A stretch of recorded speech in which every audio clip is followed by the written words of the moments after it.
Bonjour les amis, comment allez-vous ce matin? Bon, ou ce soir, je ne sais pas à quelle heure vous regarderez la vidéo. Moi je vais très bien, on n'a pas pu se parler la semaine dernière. Je vous avais annoncé que je pêcherais parfois par défaut de temps, ouais, parce qu'il y a beaucoup de choses à dire, c'est vrai, mais il faut trouver du temps pour le dire, surtout quand on respecte son auditoire. Je ne veux pas faire des communications à la va-vite qui vous laisseront sur votre faim et surtout qui ne laisseraient pas une image sérieuse. Alors aujourd'hui, je voudrais qu'on parle de trois sujets. Le premier, on reviendra sur l'affaire Martinez-Zogo. Vous vous souvenez, je vous avais dit au tout début de mes prises de parole publiques, de mes communications, hier, c'était au mois de février, je vous avais dit que je trouvais très curieux qu'on ait mis des gens en examen très rapidement, hein, donc dès le 27 janvier, le corps de Martinez a été découvert le 22, et que dès le 27 janvier 2023, que les gens aient été mis en examen et que voilà, depuis, ces gens sont toujours en détention provisoire sans qu'on puisse savoir le fin mot de l'histoire. Ça fait quand même plus d'un an pour un crime crapuleux qui a été perpétré dans la ville de Yaoundé, qui est quand même une ville hyper sécurisée. Alors il y avait deux choses, soit d'un côté il y a une profonde incompétence de nos forces de sécurité, ce dont je doute, ou alors une volonté de ne pas faire la lumière sur cette affaire, hypothèse pour laquelle je pencherai beaucoup plus. Donc on va en parler au cours de cette communication.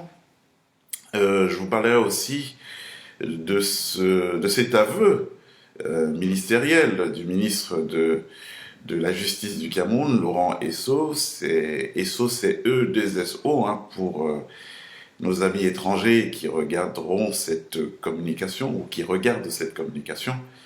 Parce que, comme je vous l'ai dit, le but est pas de faire des lanceurs d'alerte ou des influenceurs. Le but, c'est d'avoir consigné sur support digital l'ensemble de méfaits et de faits de notre société camerounaise d'aujourd'hui, avec des gens qui sont sûrs d'une certaine impunité et sûrs qu'on ne pourra rien leur opposer demain, qu'il n'y aura pas de reddition de comptes. Et donc voilà, le but c'est ça, c'est d'avoir un support qui demain aidera à la justice. Parce que toutes ces victimes, tout ce sang qu'on fait couler dans le pays, eh ben, il demande un retour, il y a un retour karmique, et ce retour, nous commencerons, nous, Camerounais, par l'assumer en faisant œuvre de justice. Et donc, plusieurs personnes qui sont aujourd'hui en charge de ces questions de justice au Cameroun, qui en ont fait le paillasson, hein, leur paillasson, ils marchent sur la justice, et d'ailleurs c'est devenu une justice mafieuse. Et bien, beaucoup de ces gens-là, dont les noms sont cités, hein, à longueur de journée, dans des chroniques, et certains que j'évoque moi-même ici, eh bien, ils seront appelés à faire face à la vraie justice camerounaise au moment où nous réussirons la libération de notre pays des forces satanistes qui le maintiennent en otage depuis bientôt plusieurs décennies.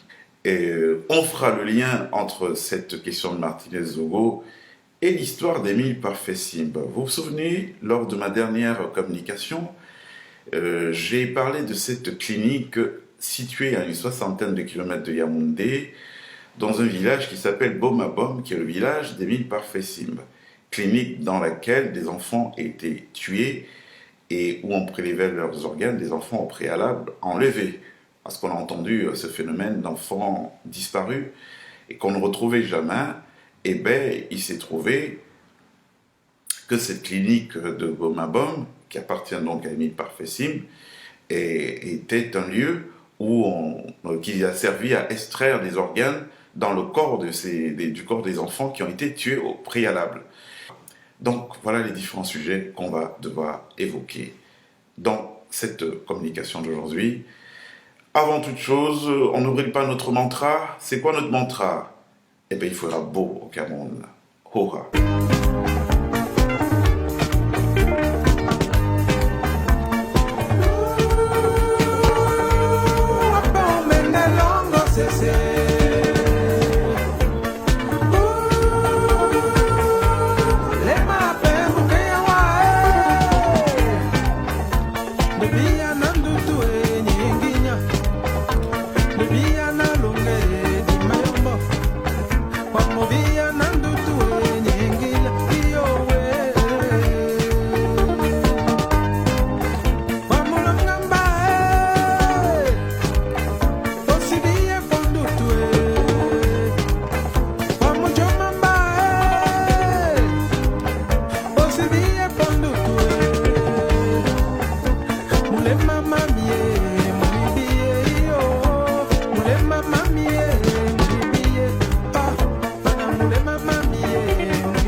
2023, on s'en souvient, le corps de Martinez Zogo est découvert dans la banlieue de Yaoundé.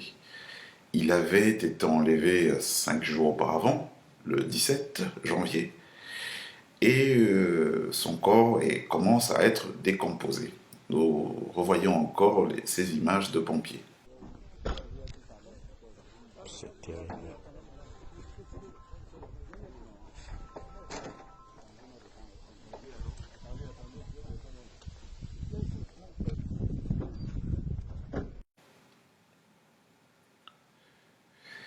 Dès le lendemain 23 janvier, moi j'étais à Douala. Je suis profondément choqué et je trouve qu'on ne peut pas rester sans rien dire. Et bien que je sois découragé par l'ensemble de mon entourage, parce qu'il y a une grande psychose qui plane sur le Cameroun, tout le monde dit ah ben non, ces gens ils ont voulu passer un message, ils vont tuer tout le monde qui ose parler. Je leur ai dit je ne peux pas me taire, je ne peux pas vivre comme quelqu'un qui est mort. Donc on ne peut pas laisser ce niveau de barbarie s'installer dans notre pays. Peu importe ce que ça peut coûter, moi, je vais m'exprimer. Donc, je fais une vidéo d'indignation, une sortie télévisuelle d'indignation le 23 janvier, donc le lendemain du jour où le corps est retrouvé. Ce que vous voyez sur cet écran s'appelait Martinez Zogo. Il était au Cameroun, le chef d'antenne d'une radio. On a appris en matin que ce journaliste avait été enlevé dans une stupeur générale. Et hier, nous avons appris qu'on a retrouvé son corps sans vie, molesté, certainement portant plusieurs sévices. Donc, dans cette vidéo, je dénonce ce crime odieux, mais dans l'hommage que je rends à Martinez Zogo, je présentais déjà certains indicateurs. Je pointais un doigt accusateur sur les forces de sécurité camerounaises, parce que j'estimais à l'époque que le mode opératoire était un mode opératoire de personnes sorties d'académie militaire. Est-ce qu'on doit continuer à laisser de tels actes de barbarie se perpétrer, simplement parce que certains sont dépositaires d'une certaine force? Est-ce que les gens que nous envoyons former dans des académies militaires, dans des académies pour apprendre le maniement des armes, apprendre le maniement de la violence contrôlée parce que l'État a le monopole de la violence légitime. Est-ce que ces gens doivent se transformer en barbouzes contre leurs concitoyens? Je pense qu'il faut qu'on réponde très très rapidement à ces questions. Je pointais déjà un doigt accusateur vers les forces de sécurité de notre pays.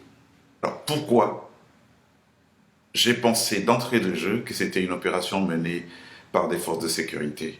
Eh bien parce que je suis formé à reconnaître le mode opératoire de personnes passées par des académies militaires. Alors, la vidéo, elle est diffusée le 23 janvier, dans la journée, et le soir, je reçois à la fois un coup de fil et un audio sur WhatsApp d'Émile Parfait-Signe. En clair, il désapprouve ma démarche. Vraiment, moi, l'affaire là, bon, il était allé très loin et il s'était attaqué à quelque chose qu'il ne pouvait pas supporter. Je me quand les mères dans dernier bien encore. Mais il n'y a pas un peu. Mais bon, il est biba. Tu conviens avec moi qu'à bien dire là-haut. Je l'avais attaqué yom hala. On y beto qui est souillé. Et l'eau nyongi quoi. Il soit bien. Anke ha, enge anku ne ke ha. Ante gombe bien les murunda malam gabete. En tout cas, une personne ordinaire qui vit là. Et donc, il va y sur la scène. Alors qu'il va y il faut justement les sacrifier. Ou alors, ceux qui l'en voulaient. Parce que là, il y a eu quelqu'un pour dire, là, ligne 94, ligne ceci, ligne cela. Mais voilà, dans le ce que ça veut dire. Mais même si on savait ce que ça veut dire, est-ce que dénoncer ça veut dire qu'après avoir dénoncé, il faut savoir ce qu'on veut dans la vie. Aujourd'hui, les gens sont en train de souffrir et tout et tout. Mais moi, je n'ai jamais été compatissant. Parce que liberté d'expression ne veut pas dire libertinage d'expression. Sincèrement. Alors, ce même 23 janvier, ou je crois le lendemain, il y a un type qui s'appelait, il s'appelait parce qu'il est décédé, le père Jean-Jacques Olabébé, qui était reçu dans une émission à Yaoundé, et il faisait ses déclarations assez curieuses, mais en tout cas, qui, vous le verrez par la suite, ramène un peu aux propos tenus par Émile Parfait-Simb. Parce que Émile Parfait-Simb est convaincu dans son audio que le crime a été commandé depuis le palais, commandité depuis le palais de la République. Et quand on lit entre les lignes ce que dit le père Jean-Jacques Olabébé dans son intervention, on voit bien un lien avec ce qui se passe aujourd'hui. Parce que lui aussi montrait du doigt, si ce n'est pas les Amougou Belinga, comme il avait tendance à le dire ce jour, si ce n'est pas Eko, puisqu'il l'a dit, que Martinez se retournerait dans sa tombe, de voir que les vrais commanditaires de son meurtre ne sont pas ceux qui sont aux arrêts, mais qu'on fait payer plutôt des innocents. Alors s'il en était arrivé là, eh bien, avec ce que nous révélera plus tard les éléments d'enquête, pointant clairement un doigt accusateur vers le palais de la République, le palais de la présidence du Cameroun, on comprend qu'il y a une similitude entre ce que dit Simb, qui dit que ça vient du palais, et ce que disait à l'époque le père Jean-Jacques Olabébé, qui a été retrouvé mort 2 ou 3 jours après avoir fait cette sortie. Tout le monde, comme tout le monde dit souvent que il a envie de voir ses enfants grandir et que il n'a pas envie de monter dans la Prado noire surtout. Moi-même aussi. Vous avez peur, Père Jean-Jacques? Attendez. Donc, j'ai envie de monter dans la Prado noire. Monsieur Paul Désébia. Donc, c'est moi qui demande la Prado noire. D'abord, même pour que je vive, je tire déjà pas la queue au quotidien. Hein? Donc, si maintenant il faut encore que non, pardon, excusez ma vie. J'ai fait ma part d'investigation, j'ai peut-être ma petite idée, mais il ne revient pas à moi. D'abord, je ne suis pas payé pour ça. Que les gens qui sont d'ailleurs le chef d'État instruit la gendarmerie et la police pour mener cette enquête-là, ils sont d'ailleurs payés chèrement pour ça, qu'ils fassent leur travail et qu'ils nous disent qui a posé là. Mais moi, je vous ai dit, on nous a induit en erreur. Donc, laissez M. Jean-Pierre Amougou Belinga loin dans cette histoire de Martinez. Et même Martinez ne peut pas accepter que on pose son deuil, son assassinat sur quelqu'un qui n'a pas posé l'acte. Martinez lui-même voudrait qu'il y ait la vraie justice. Et ça pose un autre problème. Moi, je dis encore, et vous allez me lire que les lignes, sans dire des choses, je vais dire des choses. Oui. Ça pose un autre problème. Il faut savoir, et je le dis à tous ceux qui nous écoutent, les journalistes, les gens qui pensent qu'ils sont dans des camps ou dans d'autres, ne croyons pas que être dans un camp nous garantit la survie. Parce que là où nous sommes là, c'est une affaire de... tout est gâté, hein. C'est-à-dire que même ton propre camp, que tu sais, peut soit te négliger, comme, enfin, je veux pas, soit te négliger et on t'ôte la vie, comme on a ôté la vie à Martinez, soit alors ton propre camp qui t'utilise peut se rendre compte que tu as déjà fait le boulot et maintenant, bon, ils n'ont plus rien à gagner, surtout que tu peux être un témoin gênant qui a peut-être des informations déjà très compromettantes et que si demain ou après-demain tu es peut-être interpellé, il peut arriver que tu dises que comme j'ai dit ceci, cela là, c'est tel qui m'a donné le tel document, voilà, et voilà. Donc tout ça, ça veut dire que nous sommes donc dans une situation où il n'y a plus de certitude, tout est comme ça, sens dessus, sens dessous, du coup, attention. Donc, moi j'interpelle les uns les autres, sortez des réseaux.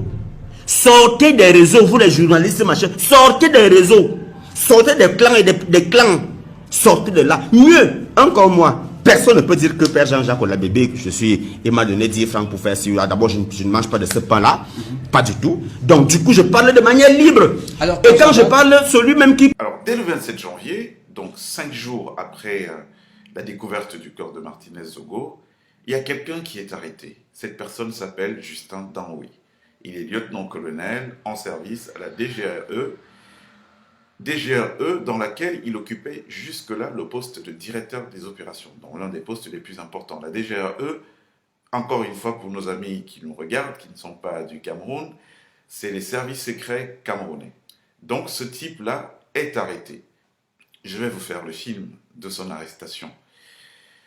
Maxime Eko, le patron des services secrets camerounais, reçoit un coup de fil de Landry Galaxy-Toga, qui est patron, lui, de la gendarmerie du Cameroun, secrétaire d'État à la Défense, mais en réalité, c'est lui le patron des gendarmes, des Pandores camerounais.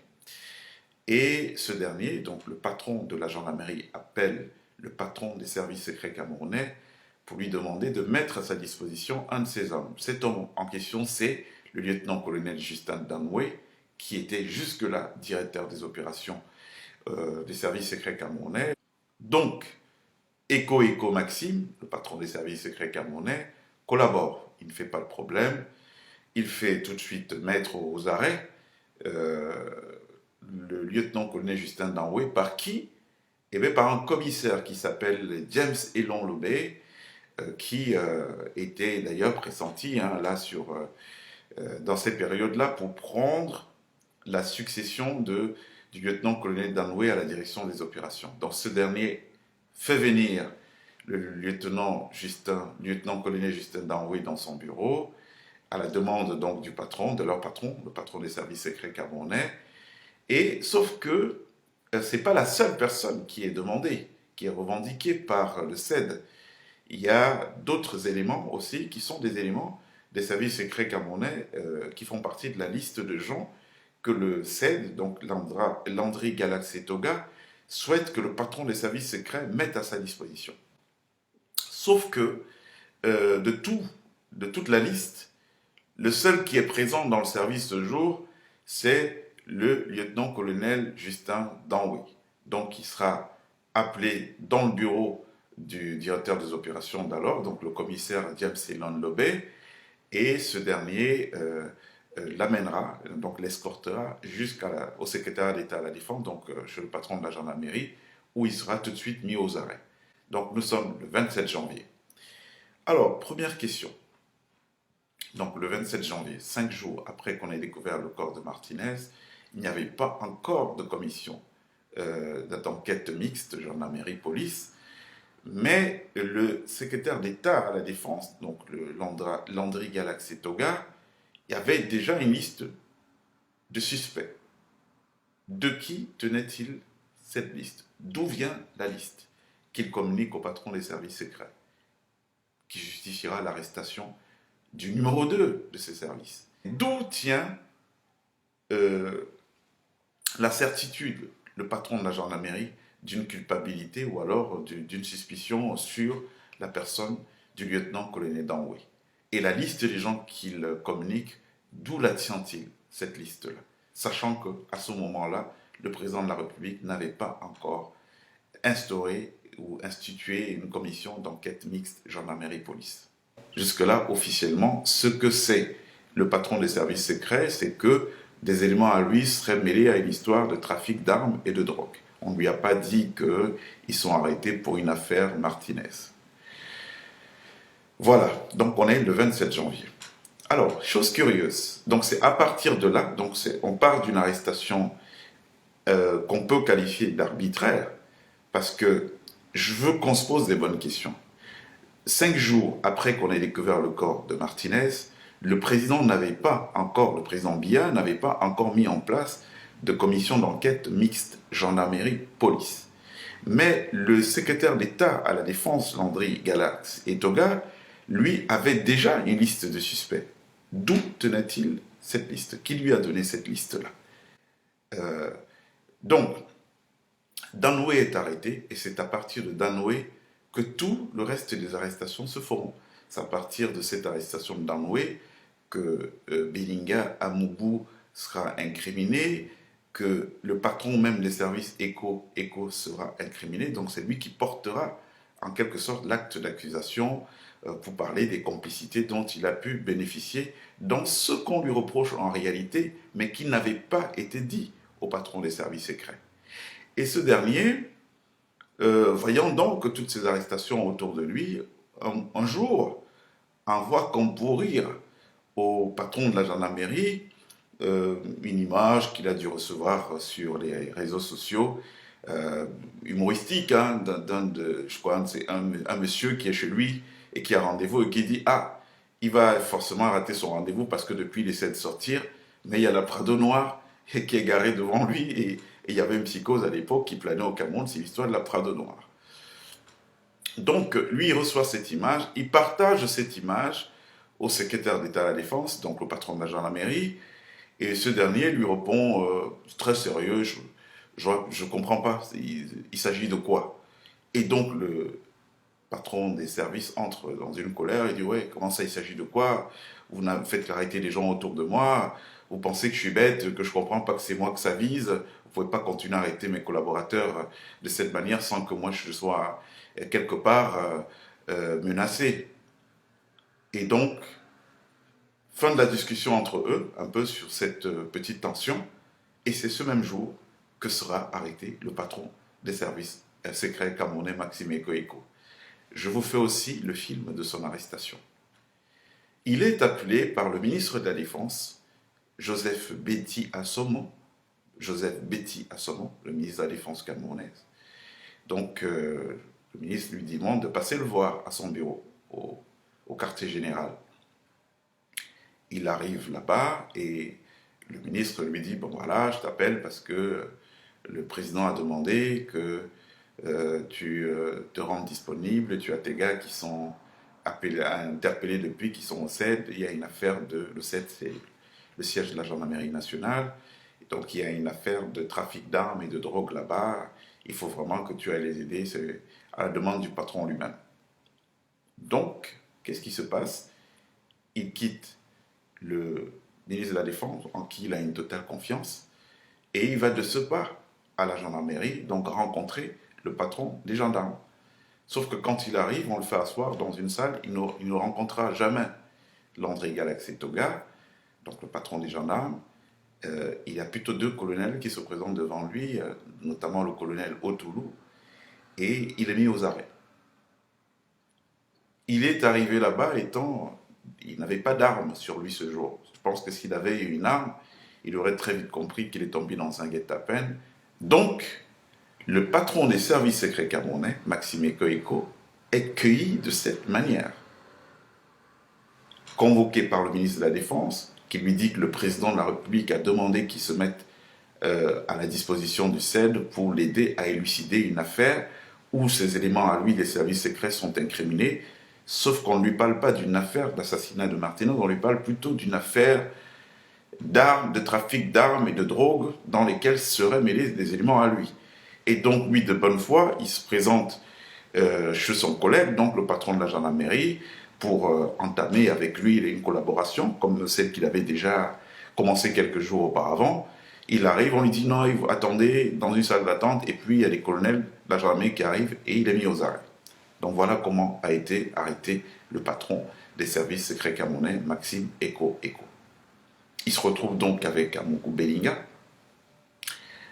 tous les deux, accusés, Amougou Bellinga d'être la personne qui a commandité l'assassinat de Martinez, ou au moins l'enlèvement de Martinez, et lui, Eko, comme ayant fait partie du plan. Donc les deux sont accusés par Justin Danoué. Donc c'est les accusations unilatérales de Justin Danoué qui fondent l'acte d'interpellation de ces deux personnalités. Extrait de l'interrogatoire du lieutenant-colonel Justin Danoué, ex-directeur des opérations des services secrets camerounais, soupçonné d'être le leader du commando ayant assassiné Martinez Zogo. Question des enquêteurs. Quelle est cette autre personne qui vous a contacté pour parler de Martinez Zogo? Réponse du lieutenant Justin Danoué. C'est monsieur Amougou Bellinga. Question des enquêteurs. Dites-nous-en les circonstances, s'il vous plaît. Réponse du lieutenant Justin Danoué. Il m'a invité à le rencontrer à son domicile d'un van le 29 décembre 2022, entre 19h et 20h. Y étant, il m'a dit qu'il y a ce journaliste Martinez Zogo qui parle mal de lui et se demandait si on ne pouvait pas l'intimider. il ne m'a pas demandé d'intimider Martinez Zogo, car il n'a pas qualité pour le faire. Ensuite, nous avons échangé sur d'autres sujets. Je lui ai à l'occasion rappelé le problème de mon dossier de demande d'avance de solde pour laquelle j'avais sollicité son intervention auprès du ministre des Finances. En interrogeant les téléphones de ces personnalités, on découvre que Justin Danwe connaissait Amougou Belinga. Donc on lui demande comment il le connaît et il dit qu'il s'était rendu à son domicile, au domicile de Amougou Belinga, pour lui demander une faveur, l'avancement de son dossier, d'une avance de solde, un dossier d'avance de solde au ministère des Finances, et que c'est Belinga qui devait intervenir pour ça, et que Belinga, pendant leur conversation, se serait ouvert à lui et lui a dit qu'il y avait un journaliste, Martinez Zogo, qui s'en prenait à lui de manière très dure dans les réseaux sociaux et qu'à l'occasion, il aimerait bien lui faire subir une petite correction, hein, juste pour qu'il se calme. Mais, donc c'est sur la base de cette déclaration de Justin Danwe que Amougou Belinga est arrêté comme commanditaire, en tout cas de l'enlèvement de Martinez Zogo. C'est sur la base de cette seule déclaration. Sauf que, par la suite, le même Justin Danwe se rétracte. Quand il faut faire une confrontation, on lui demande s'il connaît Amougou Belinga, il dit qu'il ne le connaît pas. Amougou Belinga, lui, par contre, dans son naturel, il a dit, mais bien sûr, je le connais. Hein, c'est un ami, il vient souvent chez moi et tout. Tu dis que tu ne me connais pas, mais qu'est-ce qui ne va même pas dans ce pays, hein? Tu dis que tu ne me connais pas comment? Tu ne viens pas souvent chez moi et tout. Or, en réalité, la rétractation de Justin Danwe, c'est une façon de vouloir protéger Belinga. Et il le dira plus tard. Je ne voulais pas le mêler à nos choses. Ça veut dire quoi? Je ne voulais pas le mêler à nos choses. Ben, ça veut dire que, en réalité, on a quelqu'un qui connaît effectivement ce qui s'est passé dans le meurtre de Martinez Zogo, mais qui connaît aussi les vrais commanditaires et que ce n'est pas le vrai commanditaire. Au moment où il dit « je ne voulais pas le mêler à nos choses ». Je crois qu'il est pris par un remords, quelque chose dans le genre. En tout cas, par l'œuvre d'interrogation des téléphones de toutes ces personnalités, on n'a rien trouvé de probant qui incrimine que ce soit Eko, que ce soit Maxime, que ce soit Belinga, Amougou. On n'a rien trouvé qui incrimine les deux personnes. En revanche, il se trouve que le jour de son enlèvement, Martinez Zogo a rendez-vous avec plusieurs personnes. La dernière personne qu'il appelle, c'est Martin Savom. Il était 19h41, donc quelques minutes avant d'être enlevé. On ne saura jamais ce qui s'est dit, mais autre chose qui doit attirer votre attention, c'est que le 30 janvier, 3 jours après que Danwe soit arrêté, donc soit aux arrêts au CED, il est en cellule, ce dernier appelle un de ses subalternes dans les services secrets, il appelle au téléphone. Et au téléphone, il lui demande quel est le pouls de la maison par rapport à l'affaire et est-ce qu'il peut lui récupérer notamment un téléphone portable qui est dans l'une des voitures, les voitures de service qui est égarée quelque part. Et donc ce lieutenant-là, il ne se coopérera pas, il lui dira non, les clés de cette voiture sont déjà récupérées, même votre bureau est scellé, donc je ne peux récupérer aucun document. Ça veut dire quoi? Ça veut dire qu'au jour où, à l'heure où je vous parle, il y a un téléphone du lieutenant-colonel Danwe, qui est le cerveau de cet assassinat de Martinez Zogo, qui n'a pas été expertisé et qui peut-être détient la vérité des commanditaires. C'est qui le commanditaire? Donc, à la fin de cet appel, ce lieutenant-là fait un compte rendu au patron des services. Donc le 30 janvier, je vous parle bien du 30 janvier, il lui fait un rapport dans lequel il lui dit qu'il a reçu cet appel et cette demande du lieutenant-colonel. Alors, ce qui veut dire quoi? Ce qui nous renseigne sur un fait qui est grave. Comment a-t-on laissé en sa possession le lieutenant-colonel Danwe aux arrêts au CED avec son téléphone? Comment un type qui est gardé a vu au CED dans le cadre d'une affaire aussi grave? Comment continuait-il à passer des coups de fil à partir de son téléphone en cellule? Direction générale de la recherche extérieure. Yaoundé, le 30 janvier 2023. Note. Objet: Compte rendu d'un appel reçu du lieutenant-colonel Danoué Justin. J'ai l'honneur, très respectueusement, de vous rendre compte que j'ai reçu aux environs de 17h12 ce lundi 30 janvier 2023 un appel du lieutenant-colonel Danoué Justin, précédemment directeur des opérations. Ce dernier disait qu'il était au service central des recherches judiciaires au CED. Durant la causerie, il a cherché à connaître l'atmosphère dans le service et demandé s'il pouvait rentrer en possession de certains de ses effets personnels. S'agissant du pool du service, il a voulu savoir les commentaires que les gens font de la situation actuelle. Je lui ai répondu que je ne savais rien de ce qui se passe et que, comme tout le monde, je cherche à comprendre. Je lui ai aussi dit qu'un nouveau directeur des opérations à la personne du CPP Beltran a été installé. Pour ces effets, il a demandé que je prenne la clé du véhicule au poste 142 et que je récupère dans le véhicule son trousseau de clés et un téléphone dans un des coffres.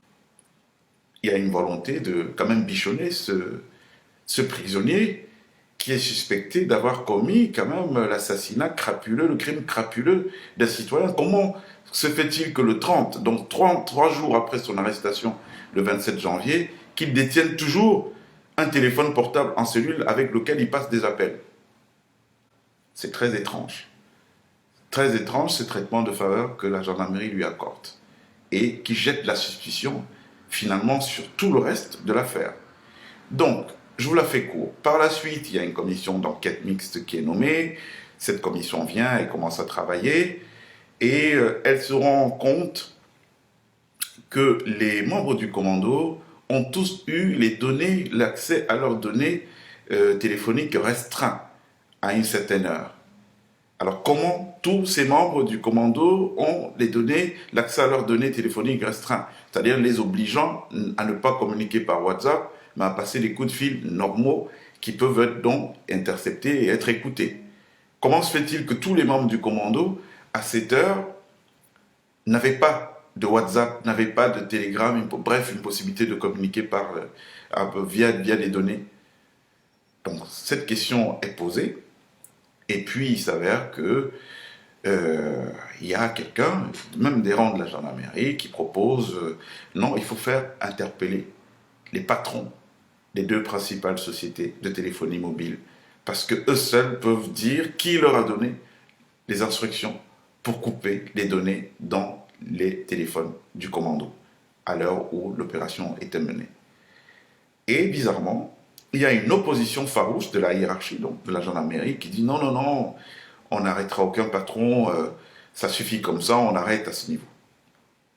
C'est à partir de ce jour que la police s'est retirée de cette commission d'enquête, s'étant rendu compte qu'il y a une volonté manifeste de faire obstruction à l'enquête, au déroulement de l'enquête, à son bon déroulement.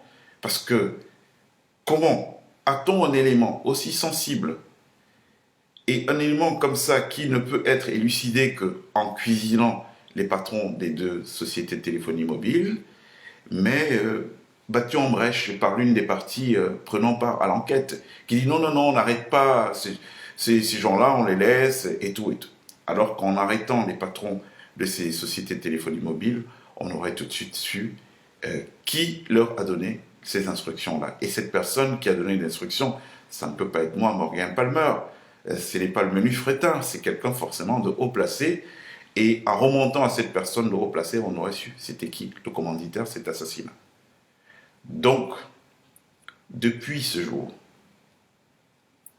d'ailleurs, je crois que l'un des membres de cette commission d'enquête, le colonel Aïssi, le lieutenant-colonel Aïssi, je ne sais pas d'ailleurs ce qu'il est devenu ce monsieur, et tout, qui insistait le plus pour que cette affaire, qu'on interpelle ces patrons de sociétés de téléphonie mobile, a été tout de suite viré de l'enquête, hein, parce que voilà, il est là en opposition avec la hiérarchie qui disait non, non, non, on n'interpelle personne, il a été viré de l'enquête, et bizarrement, j'ai constaté dernièrement qu'on l'a affecté. Il était patron, je crois, de la Légion de gendarmerie du centre, et il a été affecté en dehors de Yaoundé, je crois, dans la région du Sud, quelque part dans la région du Sud, à l'heure où nous parlons.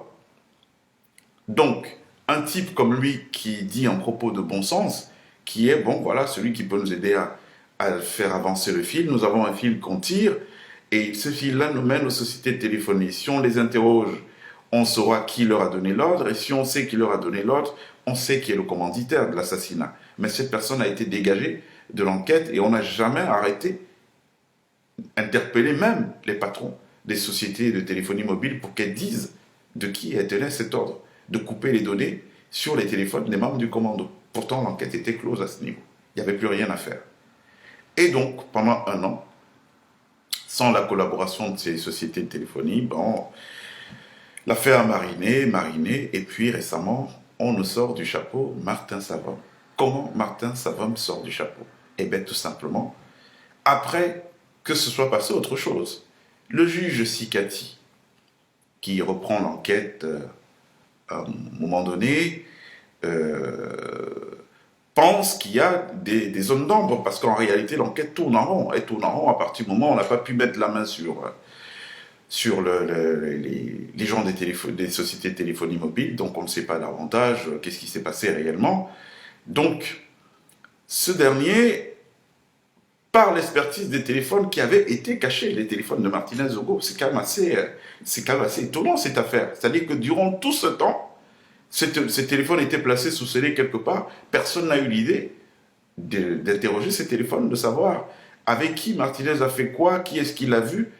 Et c'est sous l'instigation du Justificati que ces téléphones ont été expertisés et on s'est rendu compte du rôle joué par Savom.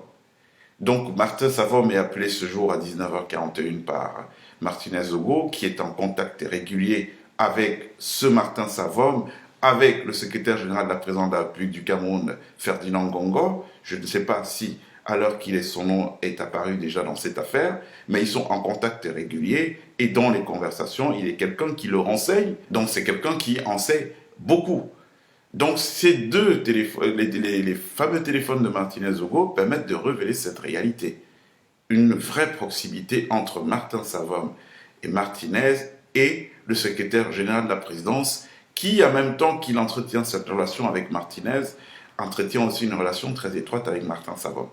D'où la décision du juge de convoquer Savom. Mais le premier jour où il est convoqué Savom, on ne lui dira pas grand-chose. Hein. On le baladera sur des questions générales, sans jamais lui parler de ce pourquoi il est mis en examen. Sauf que il est déjà placé sur écoute à ce moment. Donc au sortir de son audition, ce jour-là, devant le juge Sikati, eh bien, évidemment, il fait l'erreur qu'on attendait, enfin qu'ils attendaient tous. Ceux qui ont monté ce stratagème, c'est qu'il appelle à gauche et à droite, il se repent, et donc il livre sans s'en rendre compte lui-même le propre réseau de commanditaires, parce qu'il passera un appel et au ministre de la Défense, Joseph Betty Assomor, pour lui rendre compte de son arrestation, enfin, de son interpellation dans l'audition, et il passera un coup de fil aussi au secrétaire général de la présidence de la République du Cameroun, lequel lui conseillera d'écrire un courrier à la première dame, au président de la République, pardon, pour se plaindre de cette situation et tout. Donc, en un an, le nom de Martin Savom n'a paru nulle part.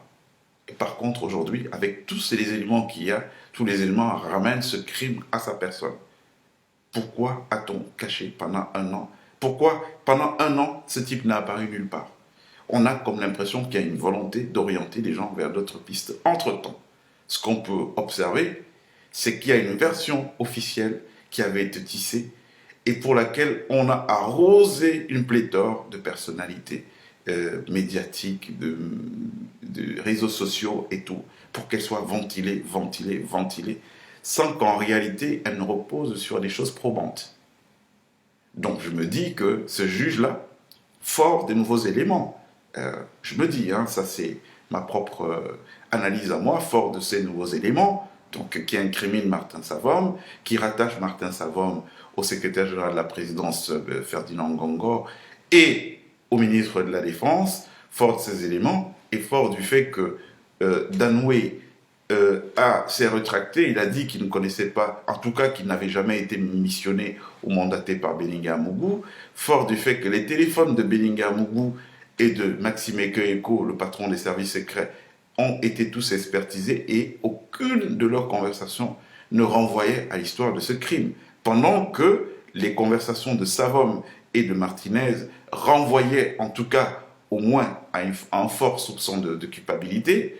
Donc je pense que c'est peut-être sur cette base qu'il a décidé de faire libérer les deux personnalités, enfin de les faire relaxer en attendant que l'affaire ne continue. Je pense, hein, ça c'est ma propre analyse à moi. Mais toujours est-il qu'à l'heure qu'il est, nous savons de manière certaine que doivent être appelés à comparaître dans cette affaire. Et je le dis, pas guidé par une rancune, une revanche quelconque.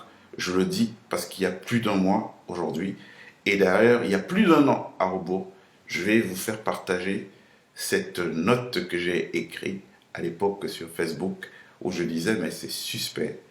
Si on a pu arrêter les gens très rapidement, comme ça, c'est étonnant qu'on mette du temps pour réellement confirmer leur culpabilité. Alors si on ne peut pas confirmer qu'ils sont les coupables, ben, pourquoi ne pas les libérer? Je l'ai dit il y a plus d'un an. Pourquoi ne pas les libérer et focaliser pourquoi garder en détention des gens si on n'a rien contre eux? Parce que vu la vitesse avec laquelle ils ont été arrêtés, bon, on s'attendra à ce que ce soit plié au bout de quelques jours. Mais s'il reste autant de temps, ça veut dire qu'il n'y a peut-être pas grand-chose contre eux. Et s'il n'y a pas grand-chose contre eux, il doit y avoir grand-chose contre d'autres personnes. Et donc, il faut orienter l'énergie vers ces autres personnes. Publication de Morgan Palmer le 12 février 2023.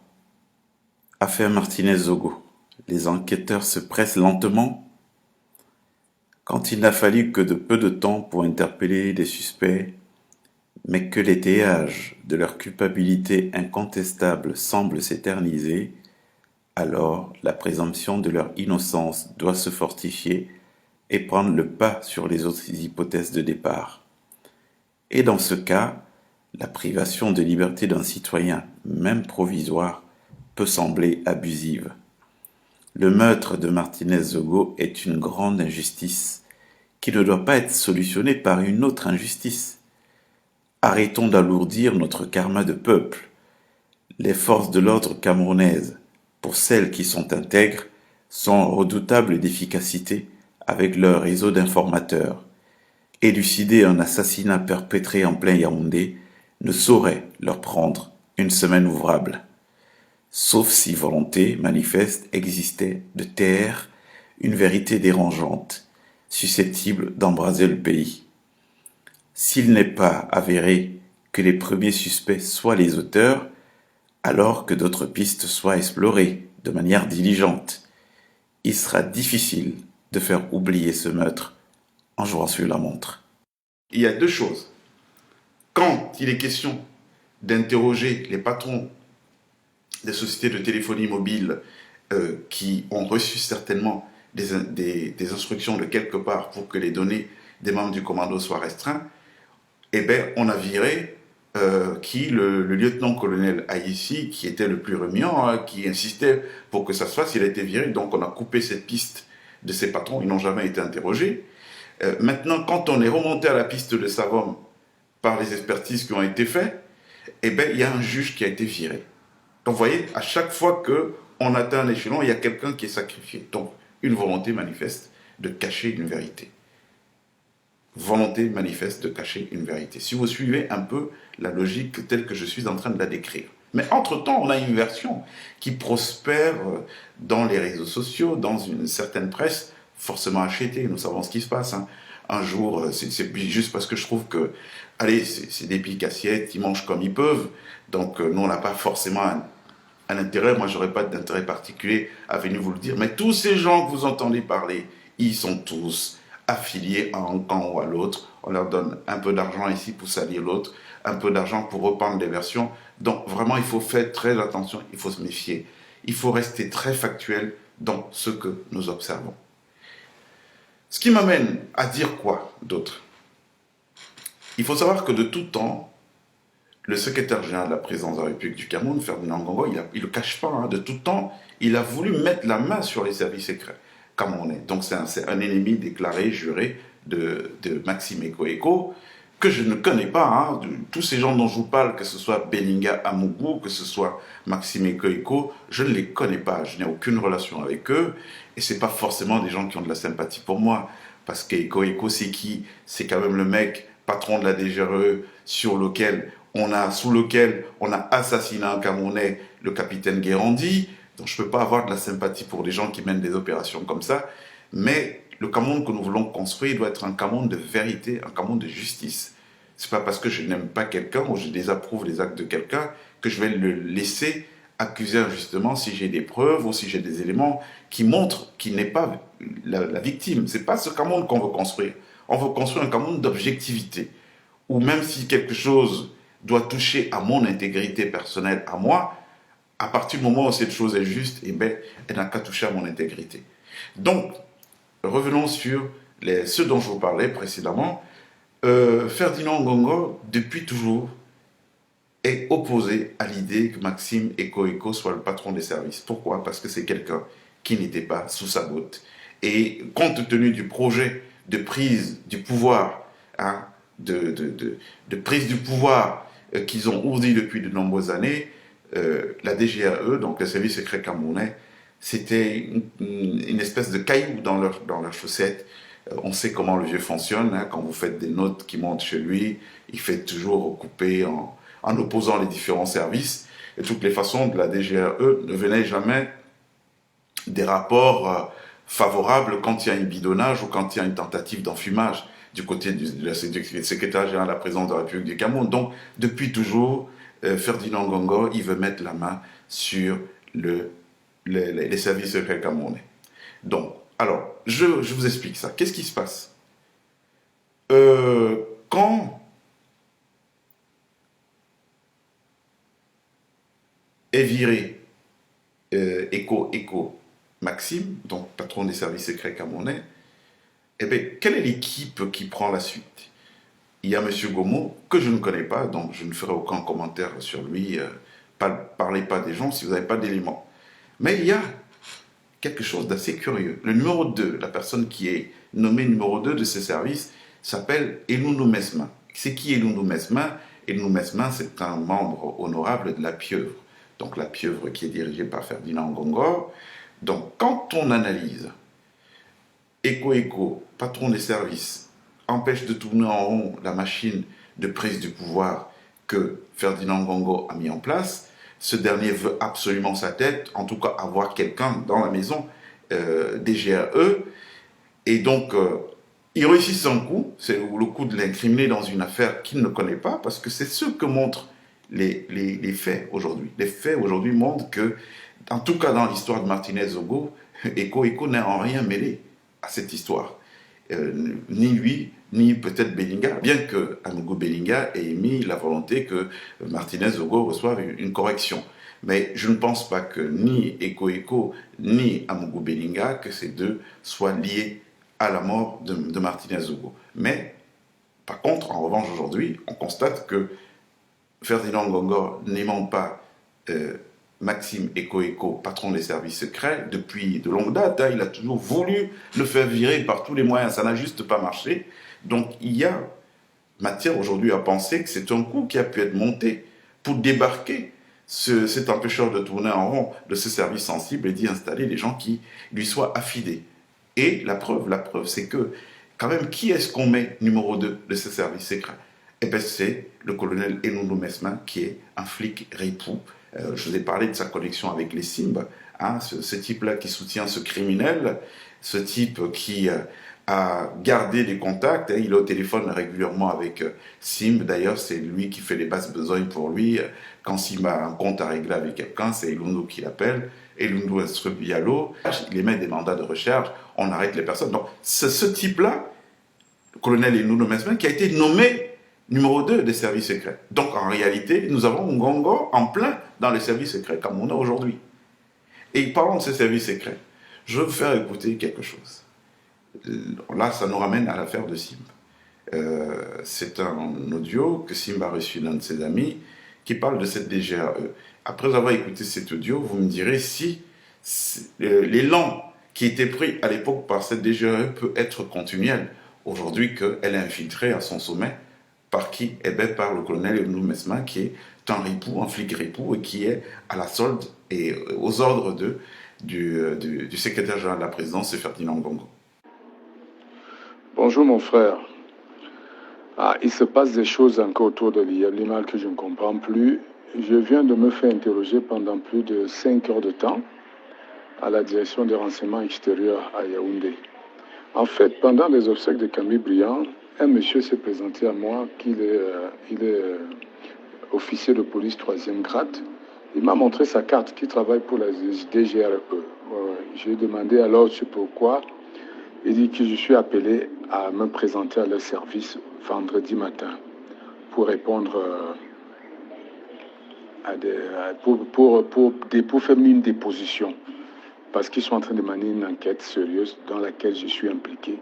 Et il faut que je me présente à leur service. Il est en déplacement à Douala pour m'amener à Yaoundé. J'ai demandé, mais si vous avez des bureaux à Douala, je peux répondre là-bas. Il dit, non, je suis venu pour vous, monsieur. J'ai dit, alors qu'est-ce que je fais? Je suis dans l'organisation des obsèques de Camille Briand, on l'enterre samedi. Si vous voulez, suivez-moi durant tout le trajet. Il me dit, non, je suis obligé de le suivre jeudi, là. Je dis, non, c'est pas possible. Du coup, j'ai appelé le colonel Bankui, sciences tenantes. Il m'a dit, ok, il va appeler leur service pour savoir de quoi il est question. Moi-même, je ne savais pas pourquoi il venait me voir. C'est là où je lui ai dit que j'ai appelé un aîné colonel, il va me rappeler. Il monte dans ma voiture carrément, on tourne, on bouge. Le colonel Bancu m'appelle, dit, qu'est-ce que j'ai à voir avec l'affaire de l'IEB Limal? J'ai dit, moi-même, je me pose la même question. Il dit, il paraît que c'est l'histoire de l'IEB Limal. Toi, tu serais cité dans des plaintes collectives là, et il y a une enquête spéciale qui a été instruite par le chef de l'État suite aux plaintes de nombreux Camerounais qui sont plaints et que ça risque de provoquer un soulèvement, mais que je ne suis pas la personne particulièrement incriminée, mais que je suis cité comme co-acteur dans la tromperie des Camerounais et que je dois répondre. Il m'a dit, ok, on va appeler le gars et je dois terminer ce que je fais et je viens à Yaoundé ce matin. Donc je dois me présenter à 7 heures ce matin. C'est pourquoi hier soir j'ai pris la route. Et hier, je n'ai pas pu te joindre. On m'a posé tellement de questions et tout ça. Je leur ai expliqué tout ce que j'ai fait. Et ils ont même les vidéos de tes passages sur Jambo. Et ils ont des images des séminaires que tu as organisés. Ils savent tout ce qu'on a fait. Je dis, moi, si quelqu'un vous a dit que je l'ai amené dans l'IEB Limal, qu'il se présente, ou quelqu'un dit que j'ai pris son argent pour aller mettre dans l'IEB Limal, que la personne se présente. Je suis prêt à rembourser rubis sur ongle, si une seule personne vous dit. Et les gens qui se plaignent, je leur ai rappelé que la plupart des gens, je ne connais même pas ces gens. Les noms, ils n'ont pas voulu me dire des gens qui se plaignent. Ils m'ont dit c'est une plainte, une coaction judiciaire qui a été engagée. Je dis, tous ces gens qui se plaignent, ceux qui ont cité mon nom, donnez-moi un seul qui peut vous dire que moi, je suis directement impliqué ou que je l'ai un jour invité à faire un investissement. Et je leur ai rappelé que tous ces gens qui peuvent se plaindre, je les ai trouvés déjà dans l'IEB Limal. Je ne suis qu'un homme des médias et l'IEB Limal est venu sur ma plateforme comme il pouvait aller dans n'importe quelle plateforme communiquer. Ce qu'il faut savoir, mon frère, c'est qu'il faut faire très attention à tes déplacements maintenant parce que les gars qui sont en train d'enquêter sur le dossier, ça semble être une affaire sérieuse. Ils m'ont dit que si je crois dire des choses pour te protéger, que je sache qu'ils vont te ramener au Cameroun par tous les moyens, qu'ils savent partout où tu es, que chaque mouvement que tu fais, ils savent au courant, et que tu as intérêt à revenir au Cameroun de toi-même, sinon tu risques très gros. Ils m'ont parlé, ils me disent, c'est même presque des menaces. Ils disent qu'ils vont aller te cueillir là où tu es et que tu auras même la chance de tomber entre leurs mains. Parce qu'il paraît qu'il y a un commando qui est carrément chargé de t'éliminer. Donc fais très attention, mon frère, là où tu es.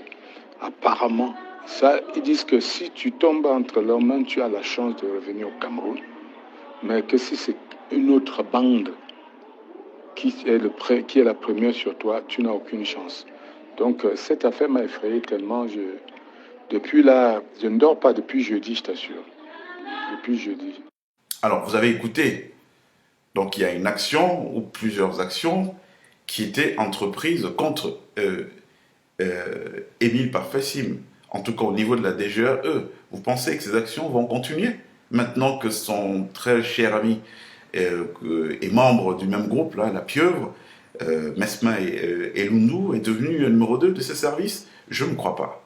Donc, en clair, vous comprenez qu'aujourd'hui, si on était dans une mafia plus, nous sommes dans une mafia plus, là, aujourd'hui. C'est-à-dire que ces services-là, aujourd'hui, sont à la disposition de Ferdinand Ngongo qui fait ce qu'il veut. Bon, heureusement que ne vous méprenez pas sur le vieux. Hein. Ah oui, c'est quelqu'un de très retors et de très vicieux. Je crois que tout ce que je dis là, il y a beaucoup d'informations dont il est au courant déjà et il saura se prémunir, si ce n'est pas déjà le cas.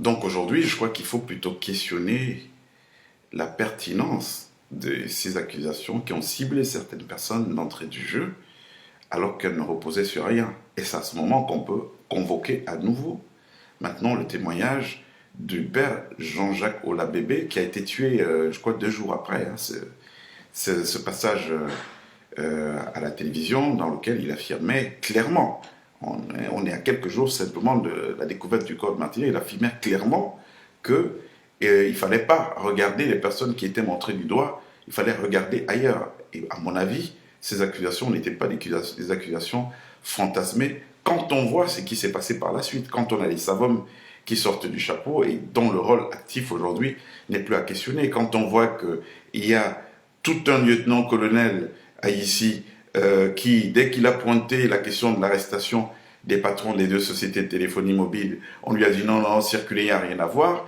il a été démis de ses fonctions, il a été viré. On voit que par la suite, le juge Sikati est le premier qui a mentionné le nom de Savon Martin. Donc avant, Sikati, personne n'avait parlé de Savon Martin. Le premier qui mentionne le nom de Savon Martin, c'est Sikati. Le premier qui le convoque, c'est Sikati. Et qu'est-ce qui se passe? Dès qu'on commence à se rapprocher, comme ça s'est passé avec les téléphonies mobiles, eh bien, il est viré. Hein? Du jour au lendemain, on commence à entendre une histoire, oui, il aurait perçu de l'argent, mais on constate quand même qu'il y a beaucoup de similitudes. Pourquoi chaque fois qu'on vient vers ce qui est normalement des éléments qu'on a, pourquoi toutes les fois qu'on vient vers ce qui doit nous conduire vers la piste réelle de ce truc-là, il y a quelqu'un qui est sacrifié? Donc le cas de Sikati, moi je pense qu'il faut se poser ces bonnes questions. Et si on s'est posé ces bonnes questions, on sait déjà que de toutes les façons, doivent être appelés à comparaître dans ce procès Ferdinand Ngongo, Amougou Belinga, Eko. Il est hors de question que ce soit que 2 personnes et pas, ou une personne et pas les autres. Et Eko, en tant que patron des services, l'affaire a été commise par ses employés, ses collaborateurs. Amougou Belinga, parce qu'il avait manifesté l'intention de faire donner une petite collection à Martinez. Donc, au moins, à ce titre, il devrait être là à répondre de cette... Mais Ferdinand Ngongo, parce que Savon Martin, qui apparaît aujourd'hui comme appartenant au commando qui a tué Martinez Zogo, était en contact régulier avec Ferdinand Ngongo, tout comme Martinez Zogo. Il y a toute une pléthore d'informations documentées à ce sujet aujourd'hui.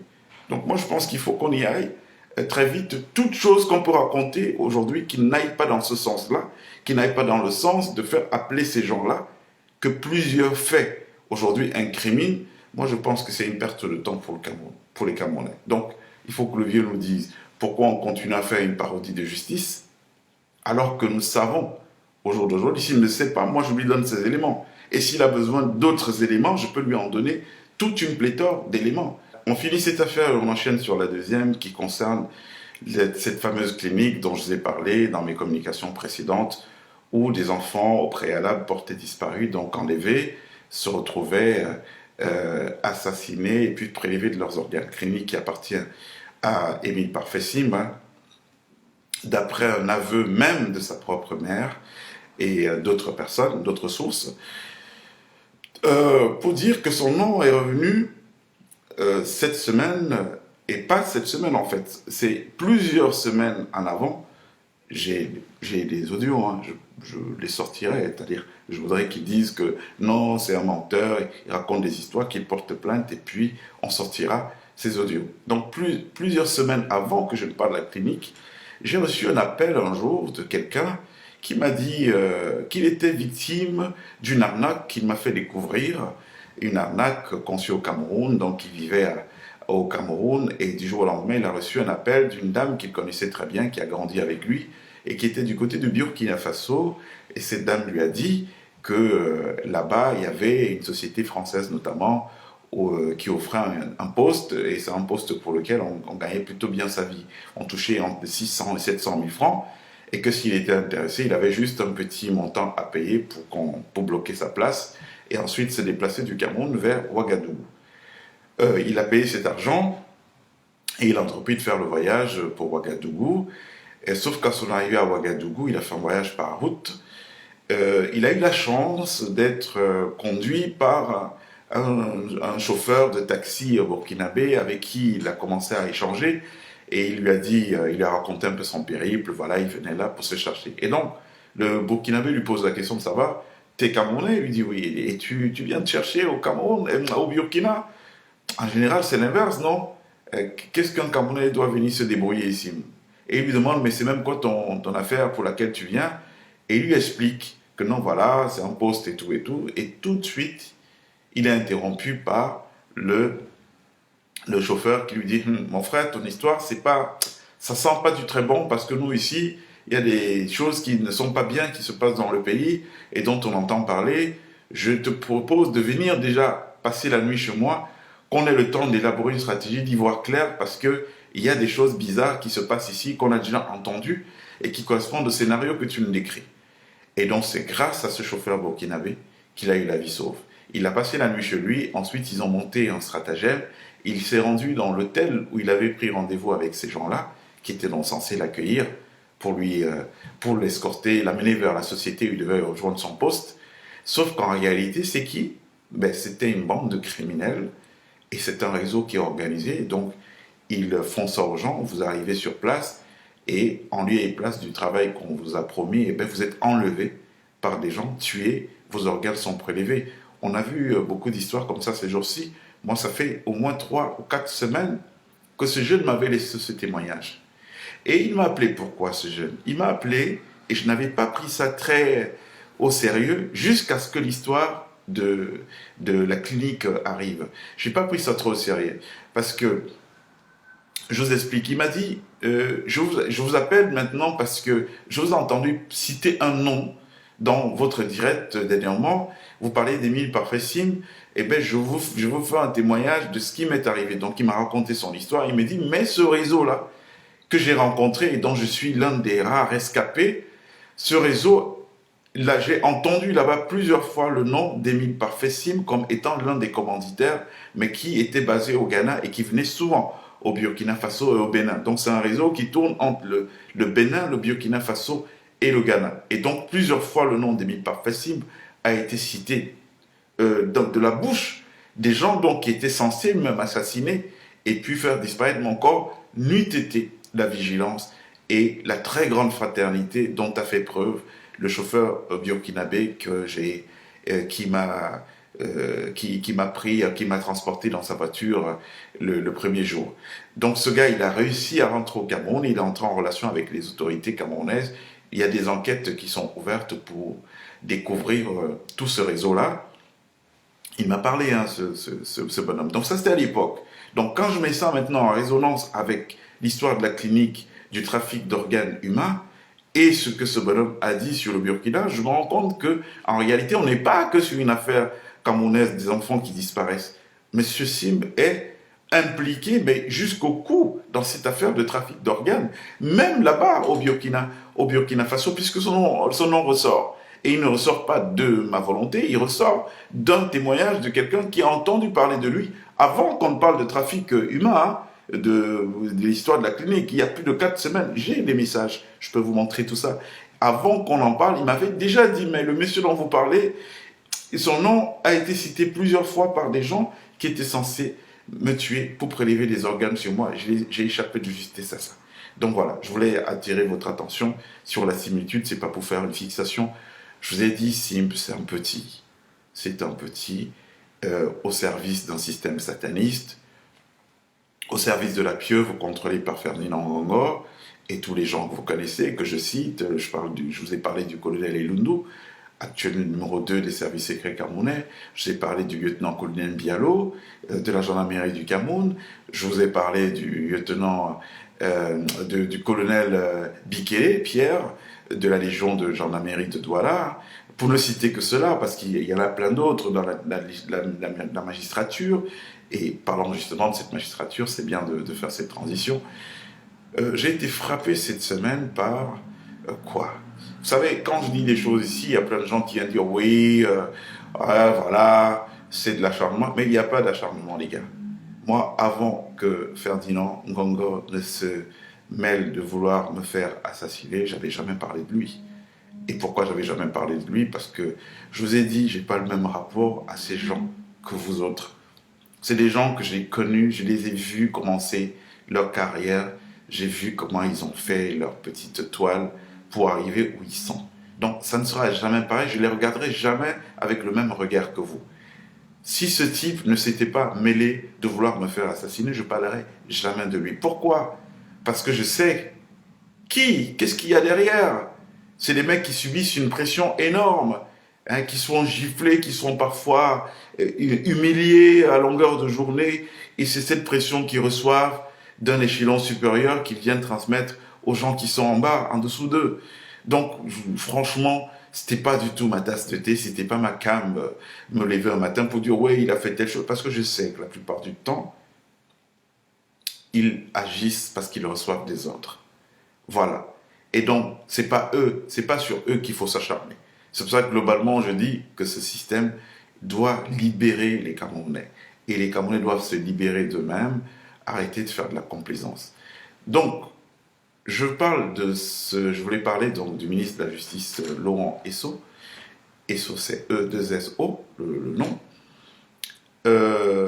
Parce que j'ai lu dans la presse un article que je vous fais partager là. Regardez, j'ai vu, c'est sorti hier ou avant-hier, dans lequel on dit, le journaliste dit que le ministre de la Justice du Cameroun a instruit au procureur Tamak Jean-Fils, qui est lui-même un proche de Samuel Eto'o, de tirer les oreilles à tout. Attendez, je vais retrouver ça. Il faut que je vous lise ça parce que voilà, c'est plus... voilà.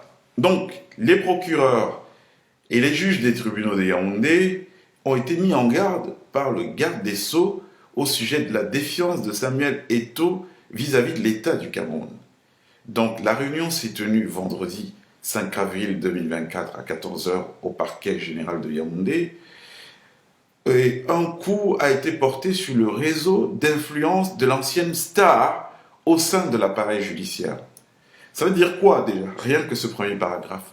Donc ça veut dire que le ministre de la Justice du Cameroun reconnaît que la justice camerounaise est mafieuse, que ce n'est pas un état de droit, qu'il y a des gens parmi ces procureurs, ces magistrats, en tout cas, qui étaient au service d'un individu.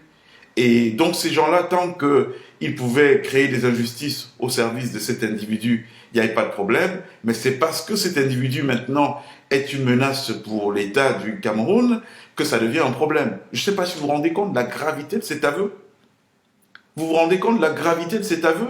Quand je vous racontais ici tous les malheurs que ces gens ont créés dans notre pays en faisant emprisonner injustement des gens. Bon, bref, je continue la lecture. Donc, l'article dit « En pleine polémique sur la désignation du staff technique des Lions indomptables du Cameroun et à la suite de la défiance de Samuel Eto'o vis-à-vis des instructions présidentielles, le ministre de la Justice, Laurent Esso, a tenu à faire passer un message sans équivoque aux juges et procureurs. Désigné pour porter le message, Jean Kléber Tamak Fils, le procureur général de Yaoundé, a rassemblé les magistrats avant de leur répercuter l'avertissement gouvernemental. Il dit ceci, on ouvre les guillemets, la hiérarchie sait que Samuel Eto'o a des amis ici. Ils sont parmi vous. Elle me charge de vous dire, donc la hiérarchie, de lui passer le message de bien se tenir, sinon c'est encore à vous qu'il reviendra de rendre justice. Vous vous rendez compte de ça? quand je dis tous les jours ici que le Cameroun n'est pas un état de droit, n'est plus un état de droit, les gens pensent que je suis un Uberlulu qui raconte sa vie. Vous entendez vous-même. Ça vient du garde des Sceaux du Cameroun. Donc il reconnaît implicitement qu'il a des procureurs, des magistrats qui sont des ripoux et qui ne rendent pas la justice au nom du peuple camerounais, qui rendent la justice au nom d'intérêts privés de gens. C'est dit, là, tout est dit. Donc, l'article qui continue en disant « Un acte de contrition pour Jean Kléber Tamac fils, lui-même bras séculier de Samuel Eto'o au parquet de Yaoundé, c'est à lui qu'il revient de contrôler et de faire diligenter toutes les procédures qui concernent Samuel Eto'o dans les tribunaux, en concertation avec Maître Elamé Boni Privat, l'avocat et ami du président de la FECAFOOT, y compris les mandats de détention provisoire et les interdictions de sortir du pays décernés contre les cibles désignées par Samuel Eto'o. Vous vous rendez compte de la gravité? Donc ces gens-ci sont en train de nous dire et de reconnaître. Donc en fait, à qui est-ce que le ministre de la Justice passe charge de la mission d'aller prévenir les autres collègues que, bon, maintenant que c'est contre eux que Eto'o peut faire preuve de nuisance, il faut que ces derniers se tiennent à carreau, leur amitié ne doit plus jouer. Mais il fait passer le message par quelqu'un qui lui-même est un affilié de Samuel Eto'o. Parce que c'est lui, d'après ce qu'ils disent là, qui, donc quand dit, la tête d'un tel ne plaît pas à Samuel Eto'o, puisqu'il a dit lui-même qu'il a le bras long, de jour comme de nuit, et bien il prend son téléphone, il appelle un procureur, on prend un innocent, il est jeté en prison, du jour au lendemain, il est en détention provisoire, il ne peut plus sortir du territoire. Voilà la justice du Cameroun dont je vous parlais. En tout cas, moi, tout ce que je vous dis, vous verrez toujours les vérités. Il y a quelques mois, quand j'ai commencé à parler de Ferdinand Ngongo ici, je me rappelle que certains de ses supporters m'avaient passé des coups de fil. Oui, mais qu'est-ce que tu vois au SGPR et tout et tout. Ouais, c'est n'importe quoi que tu racontes. Est-ce que ça a tardé? Ça n'a pas tardé. Juste à ma suite, vous avez entendu les langues se délier. C'est chacun qui venait avec son histoire vécue sur ce monsieur. Et donc, le qualificatif de crapule, hein, de criminel dont je l'ai affublé, était un qualificatif qui ne souffrait d'aucune exagération. Les gens sont bien rendus compte d'eux-mêmes. Donc aujourd'hui, nous sommes au niveau de la justice. Parce qu'à l'époque, quand je parlais de ce réseau de ripoux dans la justice, de magistrats corrompus et tout, les gens auraient pensé que bon, je suis dans l'exagération. Aujourd'hui, c'est le numéro 1 de la justice au Cameroun, lui-même qui reconnaît que ça a toujours existé et que donc quand M. Palmer parlait, en fait, il n'était dans aucune exagération et que si lui, ministre de la Justice, voulait faire son travail, ben, il savait ce qu'il y avait à faire. On aurait déjà commencé par interpeller Émile Parfait-Sim, qui nous a dit le 23 janvier que le crime de Martinez Zogo était une commande du palais. On aurait déjà pu l'entendre pour qu'il nous dise tout ce qu'il sait sur la question. Moi, on l'a jamais entendu. Donc, on comprend qu'en réalité, ces gens s'en foutent. Hein. Ils nous font un sacré doigt d'honneur en nous disant « Allez vous faire foutre, vous ces Camerounais, nous sommes là, on y reste. » De toute façon, ce n'est que par la force que vous pourrez nous dégager. Et donc, les Camerounais savent ce qu'il y a à faire désormais. Donc, je continue la lecture. Hein. Au cours de cette réunion, le procureur Tamac a été clair. La hiérarchie m'a dit de vous dire qu'il ne veut pas entendre que l'un de vous a impliqué dans les actes de défiance de l'État. Au tribunal de première instance de Yaoundé, Samuel Eto'o est comme à la maison. Ses désirs sont des ordres. Et pour cause, le président du TPI, Théophile Ntimba, est un de ses obligés, donc un des obligés de Samuel Eto'o, mais surtout un régulier bénéficiaire de ses largesses. La même chose qu'avec Émile Parfait-Sim. Donc Théophile Ntimba, Bible à la main, écoutez ça. Donc Théophile Ntimba qui est qui? Qui est le président du TPI, du tribunal de première instance de Yaoundé, et Bible à la main était de la délégation de la FECAFOOT au Qatar pour la Coupe du Monde en 2002. Et il était aussi de la délégation en Côte d'Ivoire pour la CAN en 2024 aux frais de la FECAFOOT. Comprenez? Donc plus bas, on trouve d'autres juges d'instruction soumis, c'est ce que l'article dit, à l'exemple de l'un d'entre eux, à la triste réputation, un certain Bernard Clovis, Tchoupsa, appelé le juge de la Gestapo, hein, par des avocats parce qu'il ne s'encombre pas d'arguments juridiques pour exécuter les ordres qu'il reçoit de Samuel Eto'o, toujours accompagné d'espèces sonnantes et trébuchantes.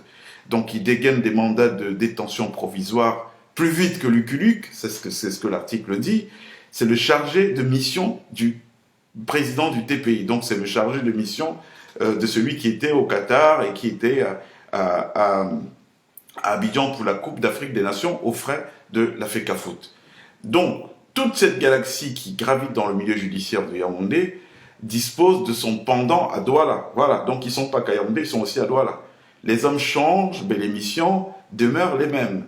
En décidant de passer un message aux magistrats, le pouvoir de Yaoundé veut désosser Samuel Eto'o en lui ôtant l'un des leviers les plus importants de son influence au sein du système. Vous entendez ça? Donc, d'ailleurs, le ton des instructions du ministre de la Justice aux magistrats entre en droite ligne des propos du ministre des Sports, Narcisse Kombi-Mwele, qui disait déjà vendredi en soirée à Samuel Eto'o que toute la machine d'État était en marche. Voilà. J'ai voulu que vous entendiez ce truc-là. Parce que vous voyez, quand on parle, les gens pensent que nous parlons pour rien, ou que nous avons d'autres problèmes, ou que nous avons que des comptes personnels à régler. Ils ne se rendent pas compte de la mission de salubrité publique que nous avons décidé d'endosser en prenant des risques, bien entendu. Aujourd'hui, je sais que ma vie j'ai un contrat ou des milliers de contrats sur ma tête. Bien que ça n'aboutira à rien, ça je peux vous le dire. Hein. Vous pouvez être tranquille, je suis pas le type de mec qu'on tue. Hein. Je vais plutôt en buter, moi, ce qu'on enverra vers moi. Donc, mais n'empêche quand même que je prends des risques en vous disant tout ce que je vous dévoile ici tous les jours. Et je ne les dévoile pas pour rien. Je dévoile parce que je sais qu'il fera beau dans notre pays et il y aura une reddition des comptes. Il faudra à un moment donné que les uns et les autres viennent s'expliquer, qu'ils nous disent comment ils ont fait preuve de tant de zèle. Je dois reconnaître que la justice camerounaise, c'est un peu le parent pauvre du système. Parce que voulez-vous qu'un magistrat qui touche 200 000 de salaire soit quelqu'un qui rende la justice au nom du peuple camerounais? C'est juste pas possible. 200 000 de salaire, ça veut dire quoi? Il ne peut pas se payer même un week-end de vacances à Kribi avec sa famille. Il ne peut pas aller en station balnéaire. Alors un type comme ça, comment attendre de lui qu'il soit intègre? C'est difficile. Moi je pense que dès que les lendemains enchanteurs seront là, il faudrait qu'au minimum, un magistrat au Cameroun touche 700 000 francs CFA. Au minimum. Ça se fait dans d'autres pays africains, pourquoi pas chez nous? Qu'est-ce que l'autorité politique recherchait en mettant ce niveau de rémunération face à ce niveau de responsabilité? Peut-être ce système gangréné, parce que je le dis tout le temps. C'est-à-dire qu'il va falloir faire le procès du système au Cameroun et non le procès des individus. Pourquoi? Parce qu'aujourd'hui, tout est lié. Vous voyez un ministre, il n'y a pas de sécurité sociale. Ce type, il arrive à son bureau le matin, il y a une pléthore de gens qui attendent. Chacun a un problème social. On a enlevé l'enfant de l'école, il faut payer. L'oncle est malade au village, il n'y a pas d'argent, il faut payer. Le ministre gagne quel salaire pour pouvoir régler tous ces problèmes? Au bout d'un moment, il est obligé de se retourner, de taper dans la caisse.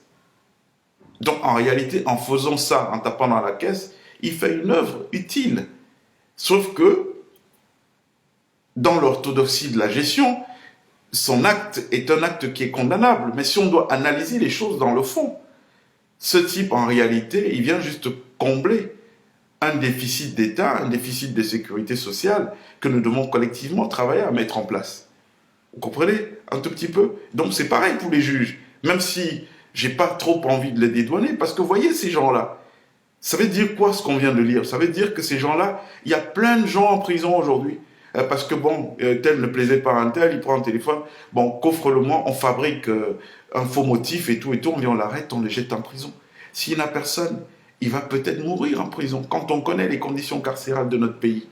Et il sera mort pourquoi? Vous imaginez le niveau de karma que le Cameroun s'est fabriqué durant toutes ces années? Tous ces gens victimes d'injustice, comment on va régler ça? Comment on va rééquilibrer la facture karmique de notre pays?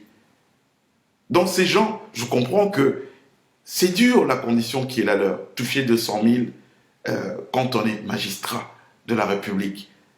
Je comprends qu'avec un tel salaire, eh ben, qu'on succombe aux sirènes de la corruption. que quand quelqu'un vient vous proposer 100 000, donc la moitié de votre salaire, pour que vous rendiez un mauvais jugement, ben vous allez vous empresser de le faire. Quand on vient vous proposer 50 000 pour que vous foutiez en prison un innocent, vous allez le faire, sans état d'âme. En réalité, quand je parle de république sataniste, je ne suis pas dans l'exagération. On a des gens aujourd'hui qui sont dépourvus d'humanité.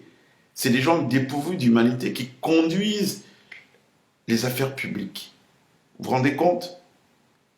Les gens qui sont au service de la collectivité sont dépourvus d'humanité. Qu'est-ce que vous voulez que ça donne? Ça ne peut rien donner de bon. Comprenez? Donc, toutes ces questions, c'est des questions qui doivent nous amener à réfléchir. On va faire un petit récap. On a parlé en premier de l'enquête sur la mort et du procès de Martinez Ogo. Il ne faut pas distraire les Camerounais. Aujourd'hui, nous savons, et parce que nous avons des éléments, et je crois que le président de la République aussi dispose de ces éléments, lui qui est le patron de la magistrature suprême, il dispose de ces éléments, sinon on ne dispose pas, on lui en donne là. Hein, je vous le dis là, cet enlèvement, assassinat de Martinez est en lien avec son secrétaire général de la présidence de la République du Cameroun, Ferdinand Ngongo. Aujourd'hui, nous avons beaucoup d'éléments qui étayent nos accusations. Ce ne sont pas juste des fantasmes ou parce qu'on a une rancune pour un tel ou pour un autre, non. Ce n'est pas du tout le genre de la maison. Moi, je ne fonctionne pas de cette manière et tout. Donc, cette affaire remonte à lui, l'affaire de Martinez Ogo. Il doit être cité à comparaître comme tous les autres, comme Belinga qui a émis le vœu qu'il reçoive une correction. Donc, à ce titre, on peut s'interroger s'il a un rôle qui a joué. Donc, il doit comparaître comme Eko, qui est le patron des services secrets, d'où est issu le commando et qui a exécuté la charge. Voilà. Il est hors de question qu'à chaque fois qu'on va se rapprocher de la vérité, on coupe le fil. Hein? On a voulu savoir, cette enquête était pliée en moins de 2 semaines en 2023. Quand elle a commencé, elle était pliée en moins de 2 semaines parce que si on avait arrêté les patrons des sociétés de téléphonie, on aurait su qui leur a donné l'ordre. Et si on sait qui leur a donné l'ordre, on sait qui a commandité l'attentat, l'assassinat de Martinez. On a bloqué. Bim, un des enquêteurs a été viré, le lieutenant-colonel Haïssi, et d'ailleurs, pas seulement viré, mais aussi affecté, comme c'est le cas du juge Sukati aujourd'hui. Hein, dès qu'il a convoqué Savom, sur la base des faits qui sont prouvés et prouvables. Sur la base de ces faits, il convoque Savom, et puis qu'est-ce qui est fait? On le vire. Et il est viré et il est affecté aussi ailleurs. Qui fait tout ça, en réalité? Qui fait tout ça? Moi, je veux bien entendre, j'ai entendu des gens dire qu'il aurait touché de l'argent pour libérer Amougou et tout. Moi, je le dis depuis un an. Je le dis depuis un an. Que la rapidité avec laquelle ces personnes ont été interpellées devrait être aussi la rapidité avec laquelle cette enquête devait être bâclée. À partir du moment où on les a interpellés aussi rapidement, et qu'on met du temps à nous sortir, à nous élucider, à nous sortir le fin mot de cette affaire, ça veut dire qu'il y a un problème au niveau de leur culpabilité. Ils ne sont simplement pas coupables. Sinon, pourquoi mettre du temps à nous démontrer leur culpabilité? Pourquoi depuis un an, on n'a rien entendu? Donc voilà, il y a ça, il y a le pauvre juge, parce que moi, sur la base des éléments que je détiens, je sais que Savom, la piste Savom ramène à Ferdinand Ngongo, tout comme le meurtre de Martinez Ogo ramène à Ferdinand Ngongo, le secrétaire général de la présidence de la République. Mais dès qu'on a aussi actionné ce levier-là, il a été débranché de l'enquête et puis affecté à Garoua. Affecté à Garoua. Donc, il faut regarder tout ça. Et puis, évidemment, il y a eu cette histoire de la clinique Simb, avec laquelle on a fait un lien avec, vécu par un de nos frères camerounais, hein, qui me l'a raconté il y a quelque temps. Et enfin, l'aveu du ministre de la Justice du Cameroun, Laurent Esso, qui reconnaît lui-même que, voilà, il n'y a pas de justice, le Cameroun n'est pas un état de droit. Tous ces magistrats sont corrompus, et bien que je l'ai dit à la fin, si on peut comprendre la situation, parce que je trouve qu'ils ont un traitement minable, et quand on voit un juge comme l'ami de Simba Douala, le juge Missipo, qui aime Liberty, c'est normal qu'avec 200 000 de salaire, quand Sim lui propose 500 000 pour fabriquer un faux mandat de recherche sur Palmer, ben, qu'il le fasse. Le sourire aux lèvres, c'est qui Palmer? C'est un mec, donc allez, on va le foutre en prison et puis on n'a rien à foutre de sa famille et tout le reste, quoi. Donc voilà, ce sont tous les thèmes qui étaient évoqués aujourd'hui. Je vous remercie de votre écoute. C'était un peu long, mais je crois que ça méritait de l'être. Je vous souhaite de passer un très bon week-end, mais avant de se quitter, on n'oublie pas notre mantra. Il fera beau au Cameroun. Hurrah. Il fera beau au Cameroun. Hurrah. Et c'est très bientôt.